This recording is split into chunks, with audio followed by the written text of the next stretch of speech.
This is the Friday, January 17th, 2014 version of the Market Plus segment. Joining us now is Alan Brugler. Alan, welcome back. It's great to be here. Well, we're glad to have you.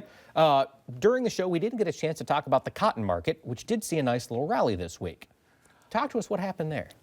Well, it's one of those that makes you scratch your head a little bit, because if you look at the world numbers, we've got over 97 million bales projected to be left over at the end of the marketing year. That's a 10-month supply globally, and would suggest you ought to be going down every week, kind of like you see in some of the other markets.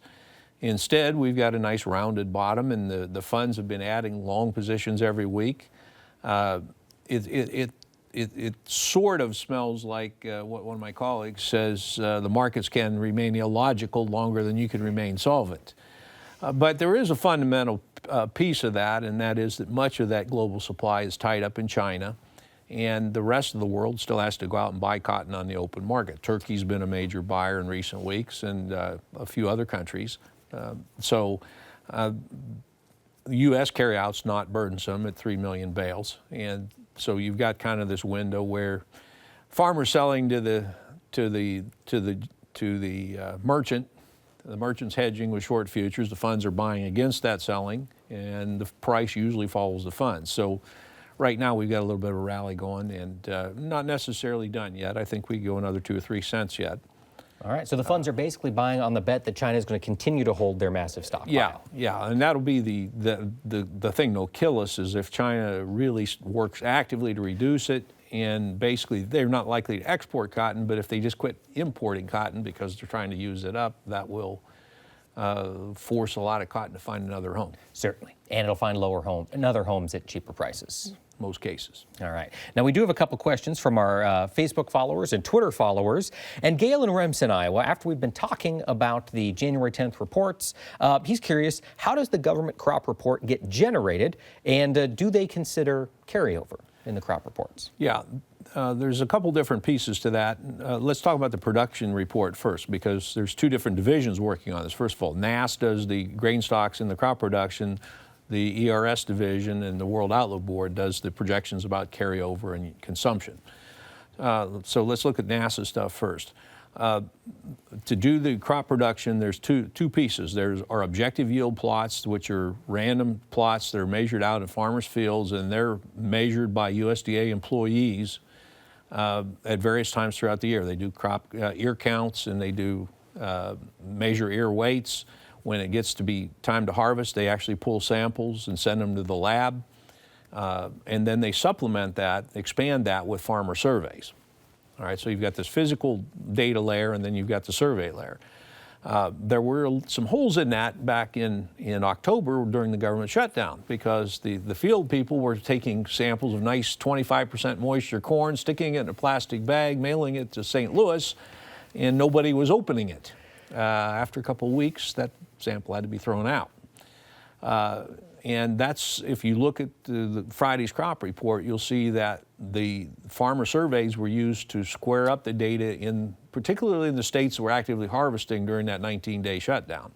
All right, most of the yield reductions were in the Western Corn Belt and the areas that were most actively harvesting during that time. The second part of that, of course, is the grain stocks report, and it's an all-company survey for the commercial side, and then the farmer survey. They did over 82,000 farmer surveys in December, so that's a pretty big number. And switching to the carryover stocks, then you have to allocate that grain over 4 months or 4 quarters. The December 1 report that we just got told us there was less corn there than they had anticipated. Working backward on the math, we fed more corn prior to November 1 than had been anticipated, and less wheat. USDA had what's called a negative residual in wheat.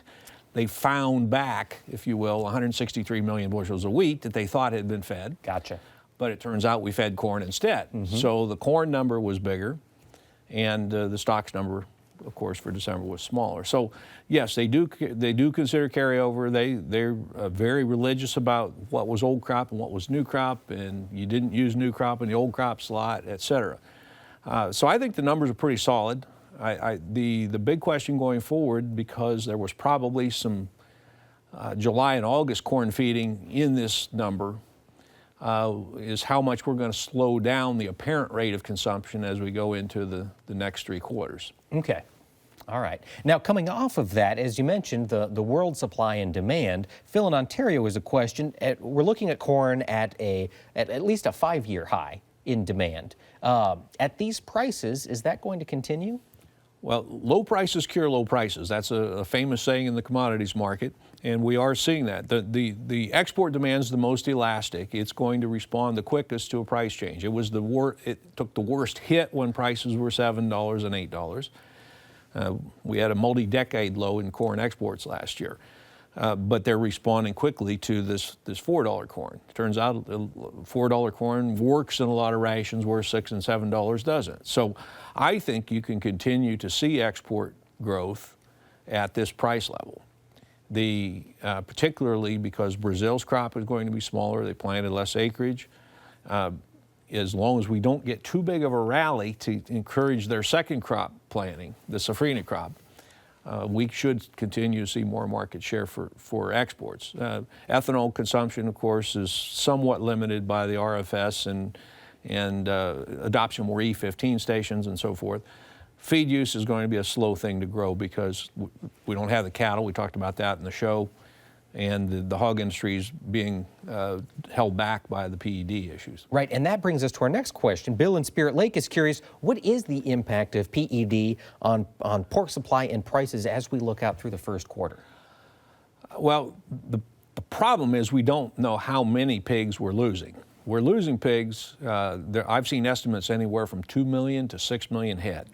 All right, that's a wide range, and it has some price implication depending on where we're actually at. What we know is that we've been holding back sows, we've been holding back gilts, we've been trying to expand, but because of the death loss in the pigs, we're not getting the level of expansion you would expect. Farrowing intentions are still up for 2014, so the guys are still thinking they're going to expand, and they should with the hog prices where they are. Margins are pretty good.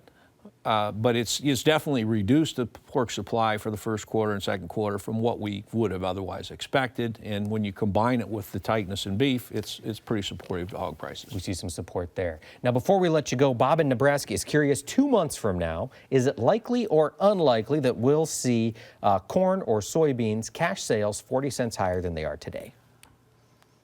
2 months from now, that'd be just ahead of the March 31st reports. Yep. At the moment, I would say soybeans likely to be lower by that point, just because of old crop soybeans, because we'll be into the South American flow at that point, and it's just hard to maintain that rally. New crop has a little different price mechanics, more conditional on what's going on in the U.S. The corn market's a little harder to see. My statistical models do have us going a little bit higher by then, but not. I don't think 40 cents is going to do it. It'll be difficult to have that big of a rally. It's probably unlikely.